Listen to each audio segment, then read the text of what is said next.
Merci. Pour le groupe 2RDP, la parole est à Dominique Orliac. Et je vous demande, mes chers collègues, il y a un brouhaha, ce qui fait qu'on ne s'entend pas.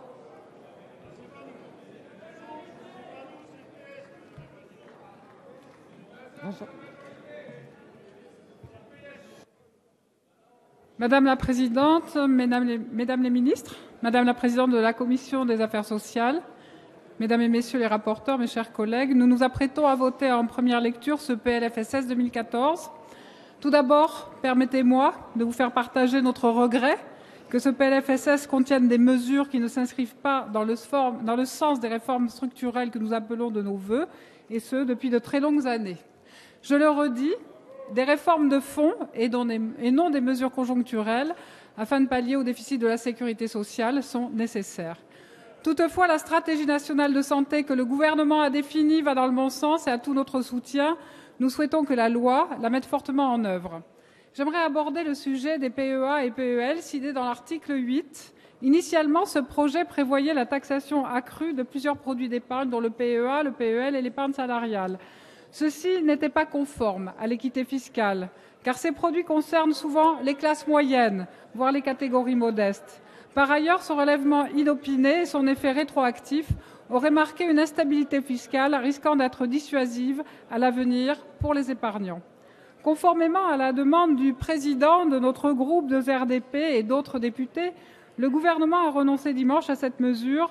Nous saluons cette avancée positive. Le groupe radical, républicain, démocrate et progressiste est satisfait des déclarations faites dans la presse dimanche par Monsieur le ministre délégué au budget, qui a exprimé le souhait du gouvernement de revenir sur ces dispositions votées lors des discussions au Sénat. Concernant le médicament, nous sommes partisans d'une industrie française du médicament performante en s'appuyant sur notre marché intérieur pour améliorer l'emploi, la recherche en liaison avec la recherche publique, l'obtention de brevets français que nous perdons d'année en année et l'amélioration de l'exportation. Je vous assure que vraiment, c'est déstabilisant de vous entendre parler tout le temps et on n'arrive pas à s'entendre.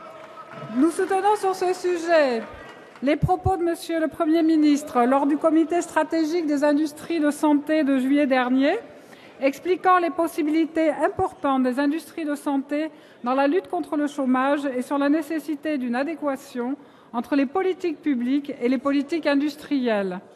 En outre, nous avons insisté sur quelques points précis, comme la nécessité du règlement rapide par la ministre de la Santé du dossier des médicaments sur la dégénérescence maculaire liée à l'âge, que nous attendons depuis le précédent PLFSS. Pour nous, radicaux de gauche, une politique de santé ne se limite pas à la gestion des crises sanitaires et la surveillance des dépenses, en ajoutant taxes sur taxes, notamment pour la deuxième année consécutive concernant l'industrie pharmaceutique. Nous devons faire preuve de courage afin de nous diriger vers une refondation nouvelle, puisque les paramètres classiques de la santé ont changé. Votre stratégie nationale de santé est une première pierre à cet édifice qui reste à construire et il faut le mettre en œuvre dès que possible. Quant à la vente du médicament à l'unité, cette dernière ne répond pas à la fin du gaspillage, même si elle peut séduire. Les études sont là pour montrer qu'ailleurs, à l'étranger où elle est pratiquée, il n'y a pas moins de gaspillage puisque la cause n'est pas le boitage en lui-même, mais bel et bien l'arrêt des traitements en cours et les prescriptions inadaptées. Il en est de même pour l'article 38, dont la rédaction compliquée montre les difficultés de vouloir réglementer des domaines émergents, les biosimilaires. Nous avons également insisté sur la sécurité des produits de santé, médicaments et dispositifs médicaux, évoqué la complexité et le nombre trop important d'agences dans ce domaine. Nous avons relevé dans la discussion générale les nombreux dossiers douloureux de ces derniers mois et nous nous devons de rassurer nos concitoyens.